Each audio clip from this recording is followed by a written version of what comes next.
Alright, so go ahead, you just say your name and we'll just see how it sounds on the mic. Okay, I'm William Stegall. I've come to show you or tell you about what I did when I was a youth and so on. What made you decide to leave home and venture out somewhere else? There was no work at home to do except in the woods, and I didn't want to do that all my life. How did you get from home to your first job? My dad took me over to a church meeting where I caught a ride from there to Kenosha, Wisconsin, which was about 150 or 200 miles. How old were you when you decided to make that journey? 17. And how much money and clothes did you have when you left? I had $7 in my pocket and a little box of clothes, about 2 changes of pants and shirts and socks and shorts. What town did you go to from home? To Prairie du Chien, where I caught the ride and went to Kenosha, Wisconsin. When you got to Kenosha, did you have a job waiting for you? No, I didn't know anything about Kenosha, except I had some relatives living there. And I was going to spend the rest of the night after we got there and then go find where my uncles and aunts lived. Then I got up and started walking, because that's the only way I had of getting anywhere. I didn't know where I was going. I just started walking and didn't have any addresses. So I looked up where my aunt and uncle lived and I walked there. How did you look them up? In a phone book. And what did they say when you got there? I really don't remember all that, but it's been a while. They were surprised? Yeah, they were surprised, very surprised. And then did you stay in one place long or did you end up moving around?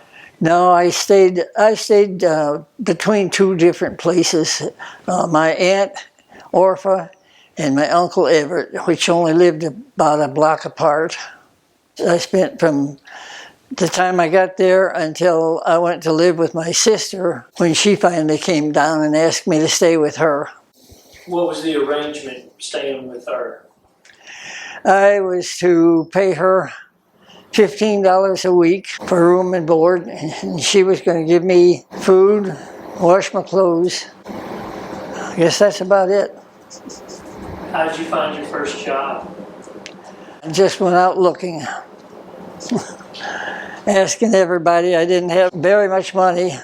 We'd been out doing things and my money was just about gone, and I knew I had to get a job somewhere.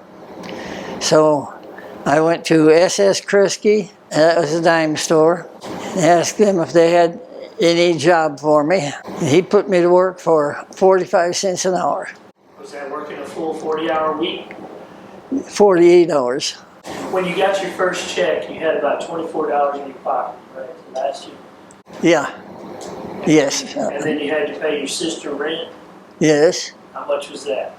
$15. A week. Right. And then what would you do for lunch? Did you have a sister that worked at a diner?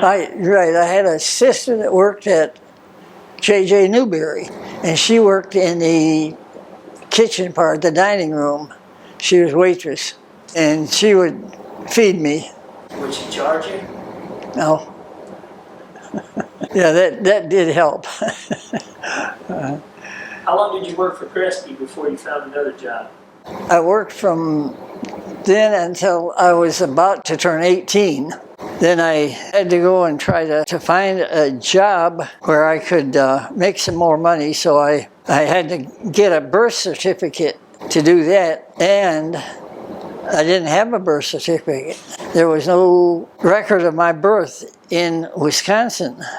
We had to have a birth certificate because I was born on Jones's Spur, and we didn't have a doctor there, and there was never any birth certificate there, so we didn't get one. My mother was killed when I was 6, so nobody really knew when I was born. So my sister and I, my oldest sister and I, had to go find out how we could get something and where to get it. and we had to go before a judge and swear to our age and that. Then they gave us a certificate of live birth. You have an interesting story of being able to choose your birthday to something. Yes. Tell me about that. There was no birth certificate, and no one really knew when my birthday was. We knew it was December. My dad said it was the 1st, and my sister said it was the 10th, so I chose the 10th. I wanted to stay as young as I could. Well, I had to get the birth certificate so I could go to work at 18 and get a better job. Otherwise, you couldn't get a job for most big factories. You could only do piddly jobs like setting pins and working in bowling alleys, well, working in restaurants and things like that. But if you wanted to work in American Motors or American Brass or Simmons Mattress, which I wanted to work in Simmons Mattress, that was a good place. So I had to get a birth certificate. And you got a job there? Yes, I did get a job there. Worked for 3 months. They sold and moved out of town. So when they did that, I had already bought a car and had a little bit of money saved up. And so I went back north to work in the woods and make some money. But all we did there was play baseball. I played several positions: shortstop, third base, catcher, outfield, and my brother and I both would play. How often would you have a baseball game? Oh, well, 2 or 3 times a week we'd have a game. It was easier to play than it was to work. And then when it was starting to get cold, we moved back to Kenosha, and I got a job with American Brass and copper. I sawed copper tubes, and then after a while I got onto the furnace, on the annealing furnace, and I had to load the annealing furnace from then until I went into the service. Can you tell me how you got started boxing? Well, I was boxing from the time I was a kid, because my dad was a Golden Gloves boxer. My brother was a boxer. My stepbrother was a boxer, and I had to be a boxer. So I trained, and I boxed all the time that I was in grade school, all the time I was in high school, and I was pretty good at it. So I went into the Golden Gloves. And in '55, I won the novice Golden Glove Championship. And what weight class were you in? I was in 160 middleweight. I won a jacket. It was a blue wool jacket, and I wore it out to a football game and messed it up. It was raining real hard, and it got all wet, and you know what water does to wool. What happened after your boxing there? That was the time you were still working in American Brass and Copper. What other kind of changes happened right around that time in life? After that, I went into the service. What branch did you join and why? Oh, I was in the Air Force. I just wanted to go in there rather than in the Army, because I figured that was better. When I was in the service, they needed air traffic controllers pretty bad, so they wanted me to go in there. They said I could do that. Actually, he said I could go into anything I wanted except office work. I couldn't get into office work because I didn't know anything about typing or anything like that. So they put me in air traffic control. Who'd you go down to join with? Oh, we went down to Lackland Air Force Base with a bunch of people from there, and while we were on the plane, they put me in charge of everybody that was going to Lackland. So I didn't know why they put me there, but on the way down there, they got to talking about their scores on their test. And I had something like a 92 or 93, and some of them had 29, 30, 33. So I figured that was maybe why they put me in there. But anyway, I won a commendation award from the base commander for me having the highest scholastic average of anyone in the class. we went over to Keesler Air Force Base to get our training for air traffic control and finish our basic training. I was going to be in air traffic control, so we spent probably 3 months in that. Then we shipped back to a permanent station, and I had put in for Rantoul, Illinois, because that was close to home. And so I went up there, spent almost a year and a half or so there, and I learned a lot about that. Didn't make much rank, but we went to air approach control school. I went through that sat right next to the commander of our squadron, who was a captain. Him and I sat there and studied that for hours at a time. And then Shay and I decided to get married.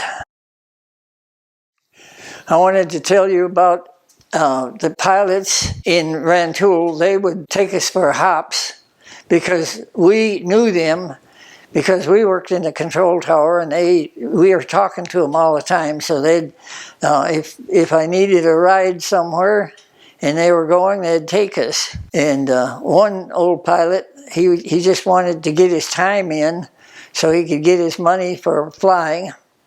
And he took me up one day and let me fly his airplane. Flew it around for about an hour, and he wanted even to let me do some aerobatics, and I wouldn't do that. And some others would take me up to O'Hare and drop me off there, and I'd hitchhike on home. Or they would take me to Milwaukee, and I would hitchhike down to Kenosha. I learned to play chess when I was in Rantoul. And a sergeant come up there one night, and he played with another fella. And I stood there and watched him all night.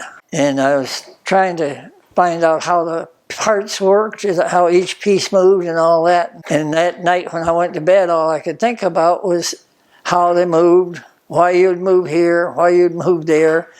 And so next morning I got up and went into the day room, and there the guy was in there teaching someone else how to play.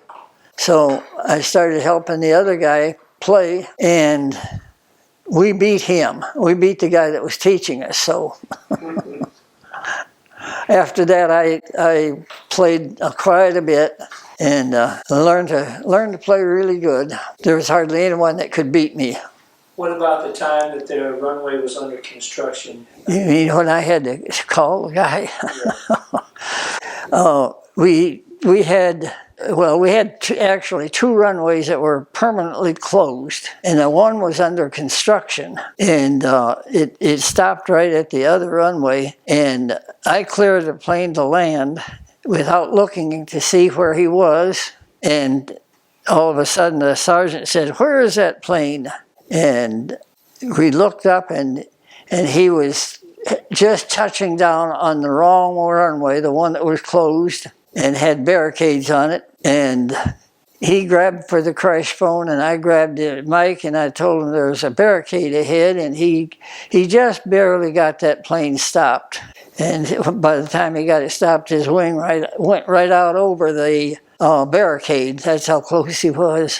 But we didn't hear anything else about it. He didn't want to say anything, and we didn't want to say anything. So one of the siblings remembered a story about a tornado coming towards the tower. When was that? We were up in the tower working, and Kay was at home in our little 28 by 8 trailer, and we noticed that one guy was not turning on base leg, and we wondered why, so we got to looking around, and there was a tornado out there in the field, and it was throwing the corn stalks around, and so we called everybody and shut the base down, and I was quite worried about her out there in that little tiny trailer, but it never did. It just stayed for about 10 minutes in the field there, and then it lifted and come right over the base, but it never did drop again. So nothing was hurt. We were married about 3 months, and they decided that they would ship me overseas. It's time I left. So they were going to send me to Japan, and a sergeant had messed up pretty bad, so they sent him to Japan instead, and they sent me to England, which was pretty good duty. So got over there, and Kay wanted to come over, and I couldn't find a place for her right then. Everybody was all, the whole place was full. There was just no place to stay anywhere. So I went out looking, couldn't find anything. I called and told her, I said, do not come. She wrote me at the same time and said, I'm coming. And our letters crossed. So I didn't know whether I should go meet her or not. So I said, well, I better go down there. And so I went down there, and she was there. Picked her up, brought her back to the base. We looked all day and half of the night for a place to stay. And finally we had to go to the manse, which is the vicar's house. And he had a few rooms that he would let out to sergeants. So he had told me before when I was looking that he would let her come if I had to. So we went back there and had to get her in a room that night because there was absolutely nowhere for her to stay. I could stay in the barracks, but she couldn't. So she stayed there, and I went back to the barracks, and she stayed there for a month till our house opened up. I had a house opening up that was just 3 miles from the base, and it was a pretty reasonable price. I think it was $56 a month. We stayed there for a year, and we wanted to save some more money, so we moved from there to a house out in Halstead, and that was where my friend lived. He lived in the bottom half of the house in Halstead, and I lived in the top half. And it was only about $40 a month there, so. But it's a little farther to drive. So we stayed there. And just before it was time for Kay to come back, I heard about a place where I could go and get a ticket for my wife and a kid for $100 back to the States. So I had to go to Germany to do that. So my friend and I, we took a trip over to Germany. We got a free flight over to Germany, and we went over there, bought that ticket, and flew back with a bunch of pilots that were really crazy. But we knew a lot of the pilots, so they took us over there. And I stayed there while she came home. I finally did get a ride with a T-33 jet, and he took me up there. We were going to try this airplane out and test it after it had been worked on. He told me, if we have to crash, he said, you eject when I tell you to. You get your arms in and eject. He said one guy didn't, and he said he looked back there and he couldn't eject him because he would break his arms off and kill him. He said he was so mad when he had to land that plane in a patch of woods, and he said it's a good thing the firemen were there, or he'd have killed the guy. And so we got up there. It was nice and clear when we went up. He said, let me know if your ears hurt bad coming down, and I'll go back up a little bit and wait until your ears clear up a little bit. But we were coming down in the clouds, and we couldn't do that, so he had to just keep coming down. It about broke my eardrums. So it was pretty bad, but we made it. And that's one thing I really enjoyed, was doing that. When I had my dog there, I would take her up to the control tower. My friend John and I would put her up on the console, and we'd talk to her, and we'd put a mic up in front of her like she was talking to him. And she was a smart dog, but she wasn't quite that smart. And him and I was in the control tower for a couple of years together. We played cards together.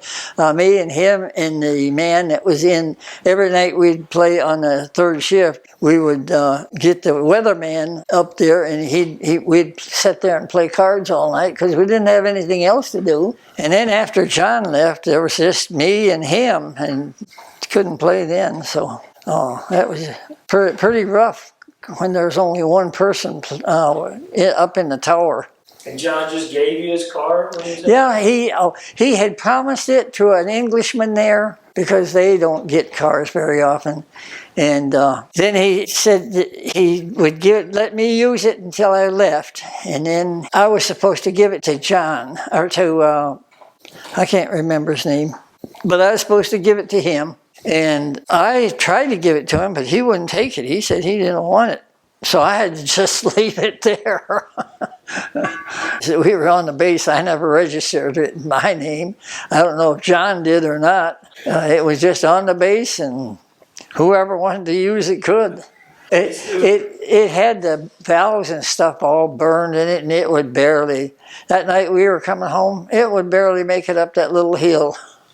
Tell me about the night you went out with the 4 guys in the car. Oh, well, we went out. 2 of them had been drinking all day, but they'd been drinking vodka.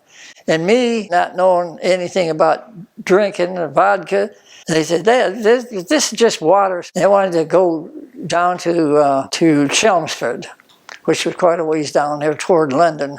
And so they wanted to go down there and do a little drinking and try to get him a girlfriend or something. And so me and this other guy, he didn't drink hardly any, but them 2 in the back, Dopp and Oglesby. Now, ain't that something I can remember them names from way back then?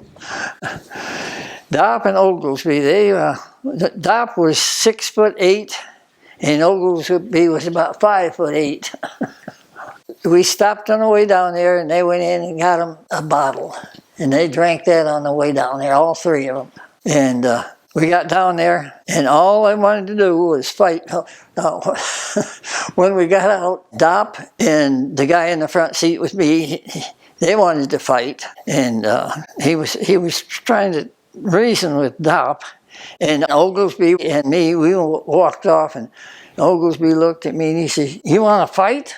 And I said, "Well, who are we going to fight?" I said, "Do you want to fight? Who are we going to fight?" And he got mad at me. He said, "I want to fight you." I said, "I don't want to fight you. I ain't got anything against you." And this guy that was riding in front with me, he went with me and bought gas. We had to go buy some gas so we could get home. Otherwise, we wouldn't have got home because those stations close up. He got me some gas, and we come back. We come around the corner. We saw Oglesby come laying out, stretched out in this road.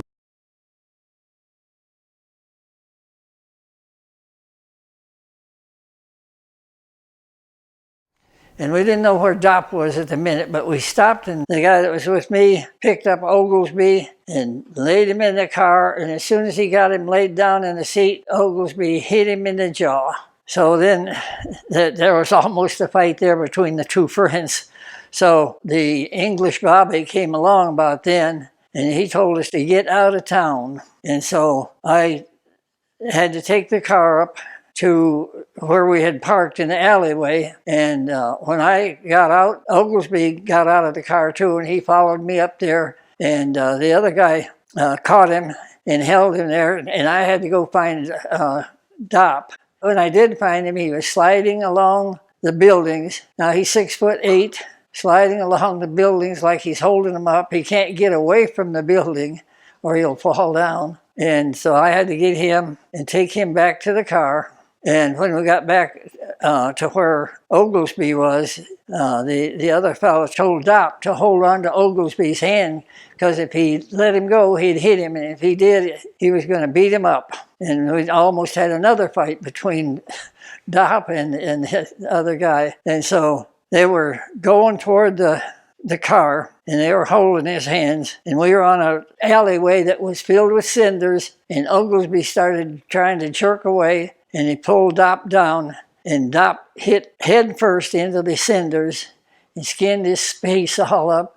And that was just a bad time. We finally did get out of town, but on the way home, Oglesby took Dopp by the throat, and he pushed his head through the back window.